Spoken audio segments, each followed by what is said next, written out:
No one knows how many people have died in the crackdown. We may never know. Our own CBS News review of hospital figures indicates that at least 300 have died. The figure may be as high as 3,000 or more.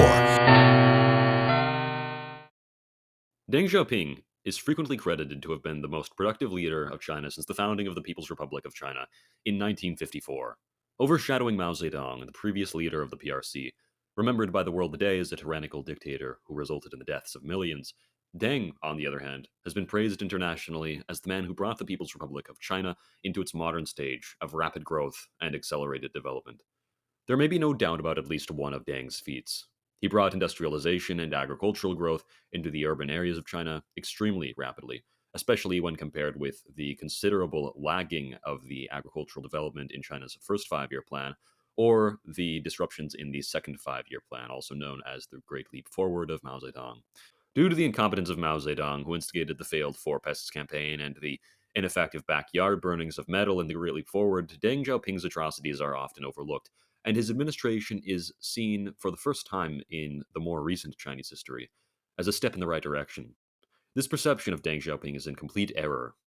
Deng's administration was responsible for the deaths of hundreds of thousands of scores of his own citizens, which could have otherwise been avoided. His economic reforms have left much of rural China struggling to catch up to the urban and developed centers of China. His systemic legacy has caused the slow erasure of Chinese rural culture due to the incentivized assimilation of farmers. He was responsible for massacres too often forgotten, and not too different from his predecessor, however, was quick to crack down on dissenting voices. However, under Deng, the scope of oppression expanded to include the Chinese labor movement. Let's talk about Chinese labor rights under Deng.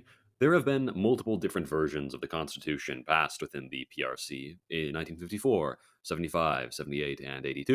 The 1954 Constitution had no legislation relating to the right to strike. However, during the succeeding versions of the Constitution, the right to strike in China was finally guaranteed in Article 28 of the 1975 Constitution. Article 28 says citizens enjoy freedom of speech, correspondence, the press, assembly, association, procession, demonstration, and the freedom to strike, and enjoy freedom to believe in religion and freedom not to believe in religion and to propagate atheism. The progressive path which China was achieving in this regard was stunted by the 1982 constitutional reform under Deng Xiaoping, in which the right to strike was officially removed from the Chinese constitution, and the article guaranteeing basic rights of freedom of speech, press, assembly, association, procession, and demonstration now excluded the right to strike. This form of the constitution is the form which is enacted in China to this day. The biggest question surrounding this controversial step backwards is why? One would suppose that the most likely reason as to why strikes were removed from the Constitution was an act taken in response to the wave of democratic movement, as Shang and Cook in 2015 supposed in their paper on the matter. For reference, the right to strike was something which even Mao Zedong saw as essential to the Chinese Constitution, himself stating, "We should permit workers to strike, permit them to hold demonstrations. Our Constitution allows workers to hold demonstrations, and I propose we should add one article of freedom of strike when we amend our Constitution next time. It will help resolve the conflicts between the state, the director of the enterprise, and the workers." Accordingly, this right was added in the next rework of China's constitutional framework. Deng's frequent excuse, which was lacking in any real principle, for any and all actions which he committed was that China's material conditions necessitated such legislation. There was no necessity in 1982, under any pretext, to remove the right for strikes. In fact, after this was passed, it could be observed throughout all of the 1980s that there was an increase in go-slows and strikes in China in both the private and public sector. Deng didn't put any thought into workers' rights in a productive manner because what Deng Xiaoping cared about most was GDP growth. Deng's obsession with GDP growth would have long term systemic effects that to this day are detrimental to harmony within China, as will be argued within the following sections. First, let's talk about the urban rural divide. The CCP under Deng decided to build more infrastructure along the coastlines. The reason for this was that the coastline developments could more readily attract investors, and through this, China would be able to achieve a much more rapid growth rate. This prediction was very well developed and brought about massive leaps in economic growth. Wealthy regions retained their wealth from foreign investments, which then could be reintegrated into the development of local communities. There is, however, a shadow to these reforms, which allows for today the largest income divide in all of China, which is the divide between the rural and the developed sections of the nation. This is a massive discrepancy which has seen only the most modest improvements growing and shrinking at various points throughout the last 40 years. If China, instead of following Deng's model, allowed for a more restrictive growth rate and cared about its people over its profits, then China could have feasibly allowed for resources to have been diverted for support to the present poor rural areas. If this path was taken, then additional spending on healthcare and education could have been achieved. However, China was not a state for the people or by the people, and it shows. Continuing a growth rate around the lines of what even the Great Leap Forward was allowing for could have conceivably achieved the ability to divert resources in the rural regions, which could be argued from the perspective of certain heterodox economists, such as Victor D. Libet, who argues, contrary to popular opinion, that China in fact gained a decade of growth under the Great Leap Forward as its economic program. China's reforms under Deng and the related export boom caused a reduction in the purchasing power of the Chinese working class, which obviously has a disproportionate effect on rural populations. The reduction in purchasing power was caused due to the lack of China's public provisioning system, which was dismantled by Deng Xiaoping himself. With the removal of China's public provisioning system, prices jumped for foods, which led to a necessary reduction in the consumption of China's population. With the privatization of healthcare under Deng's tenure, mortality rates stagnated within China and did not progress well at all compared to many comparable developing nations, especially during the first half of the 1980s. This can be seen most prominently in the rural regions, in which the amount of healthcare workers dramatically decreased in response to the privatization of healthcare. As Driesen Sen in 1989 pointed out, this was a large driving factor in the increase of especially child or infant mortality rates and a decrease in life expectancy. Sullivan, Moatsos, and Hickel in 2023 showed that extreme poverty, contrary to the World Bank's projections, did not in fact go down during the Dengist reform period, but rather that extreme poverty increased during Deng's reform period. The reason for this miscalculation is because the World Bank measures the poverty line by $1.90 per day, not taking into account the purchasing power of the workers, which, as has been stated previously, decreased during the reform period, nor does this take into account a basic needs metric. Professor of Economic History Robert C. Allen designed and put forward a poverty line on the basis of a basic needs list, which is measured based on the purchasing price of 2,100 calories per day, plus 50 grams of protein, 34 grams of fat, various vitamins and minerals, some clothing and heating, and 3 square meters of housing.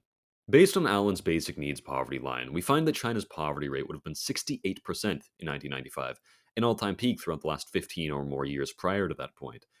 China's poverty rate slowly recovered, though even as of 2018, with a 5.4% poverty rate, it seems as though China's poverty level was still at that point where it was throughout the 1980s, where it averaged at about a 5.6% poverty rate. With these metrics in mind, China's claim to be alleviating poverty to any incredible degree completely collapses, and Chairman Deng Xiaoping can be thanked entirely for that. If Deng wanted to set up his reforms for a more moderate rate of growth, then he undoubtedly would have done more to improve education and healthcare within the poorer rural regions. Instead, Deng allowed localities to retain a large share of the income they generate, diminishing the resources that flow to the center, and of course, local officials know that by developing projects in their provinces, they'll be able to advance their careers, and thus they are not incentivized at all by the Chinese political system to leave more income to citizens or to expand social welfare.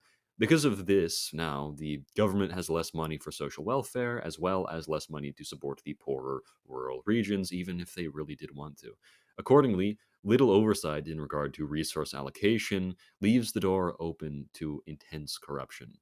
Deng Xiaoping's one child policy can also be thanked for the sharp rise in infanticide of females in China, which had been dropping throughout the Maoist period as the end of the Cultural Revolution brought back the return of traditional Chinese cultural values, which heavily devalued women. And it showed.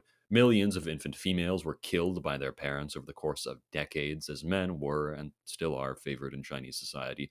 Between 1980 and 2014, 109 million Chinese women were sterilized and 324 million received IUDs entirely against their will, as it was law.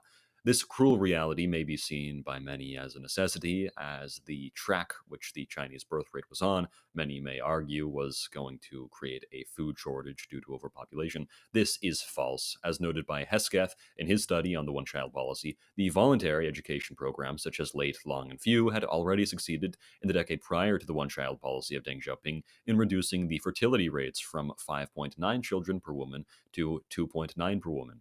Education and health services were already well on the road to vastly and sufficiently easing China's overpopulation issue. China has laid claim to a form of socialism based upon historical necessity and material conditions which required its socialism to take the form of capitalism. This is its pathetic defense by which it has attempted to claim that it truly hasn't abandoned socialism. It refers to its version of socialism as socialism with Chinese characteristics. I've never met a single Marxist who believes that China is truly socialist, who's been able to explain the material conditions which necessitated, for example, the partial privatization of healthcare or the complete dismantling of much of China's public provisioning and public food systems. The dictatorship of the proletariat, envisioned as definitionally central to Marxist socialism, is absent within the People's Republic of China. The bourgeoisie controls all of Chinese politics. In 2013, the richest 3% of members of the National People's Congress, which is the highest legislative body within China, had an average net worth of $1.1 billion. In 2017, 20% of delegates were owners of corporations, while in 2018, 153 delegates had a combined wealth of 650 billion USD. In 2019, 90 delegates within the National People's Congress were among the top 1,000 most wealthy Chinese citizens.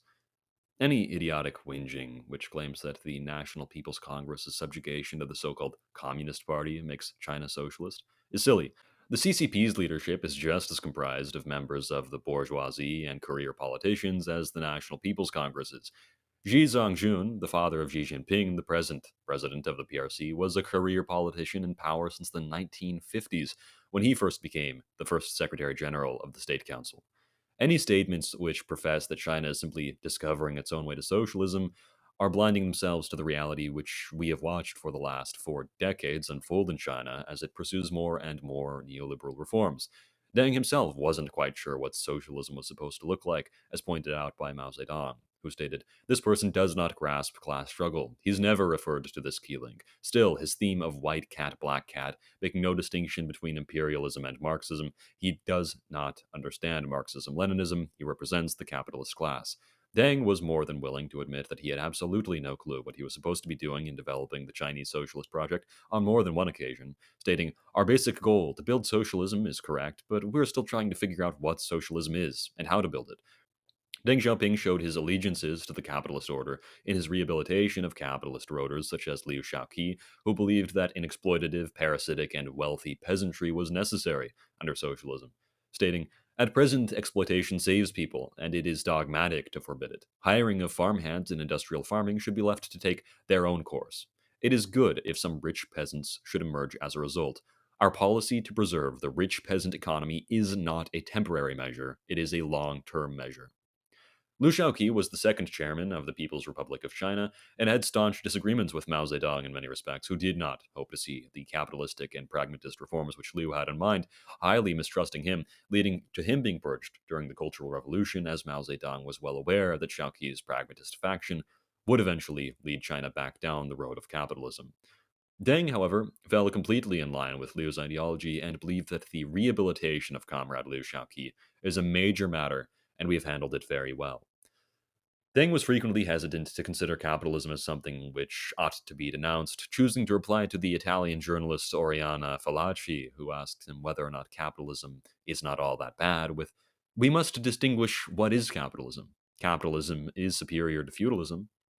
There's no question dodging clearer than this. Deng Xiaoping's regime saw an end to socialism within China. However, his successors would only make conditions worse, as the nation, both during and after his regime, opened itself up to foreign investment more and more, meaning that international capitalist interests now had direct control over Chinese economic development, ending any concept of national self-determination for good, as China's development is reliant on foreign corporate involvement in China's economy. Deng Xiaoping, on September 4th of 1989, in a conversation with the CPC Central Committee, made it clear that Jiang Zemin, the General Secretary of the Chinese Communist Party, ought to be the next individual which the Central Committee would orient itself around, stating, "Comrade Jiang Zemin should become the core of your collective, and I should like to propose that Comrade Jiang Zemin be appointed chairman of the Central Military Commission." Many blame Jiang Zemin for the excesses of the capitalist features of the Chinese economy, being reserved in their critiques of Deng, forgetting who propped Jiang Zemin up as the next great leader of China to the CCP. Jiang Zemin was the most important leader of China between 1989 and 2003. He followed in Deng Xiaoping's footsteps as the inheritor of his ideology and his spineless reforms. Jiang privatized countless SOEs, resulting in 40 million individuals being laid off from work. Urban housing was privatized, resulting in many of the soulless corporate high rises seen across China today. Farmers protested the new high tax rates being implemented by the regime, and the millions of individuals who were left unemployed by Jiang Zemin's privatizations joined in. PNAS published a study which proved that between 1980 and 2002, the Gini coefficient in China had only increased, meaning that income inequality had risen significantly. Although Jiang's reforms partially intended to distribute more wealth into the rural poor regions which were disaffected by Deng, the reality shows that Jiang's attempts in his 13 years in power bore zero fruit, none at all, in aiding the poor and disadvantaged of China. Referencing Allen's basic needs poverty line discussed earlier, the peak of Chinese poverty in 1995 was under Jiang's continuation of Dengist policy during the reform period.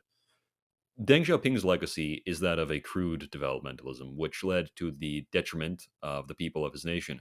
Skyrocketing poverty, forced sterilizations, an increasingly divergent relationship between the city and the countryside, rampant corruption both locally and nationally, and the introduction of the dictatorship of the bourgeoisie into Chinese politics is what Deng Xiaoping leaves behind. Although some of these issues have seen improvements under the government of Xi Jinping in modern China, much remains the same, and the so called People's Republic of China of today can still be identified as exactly what it was under Deng Xiaoping, a wolf in sheep's clothing.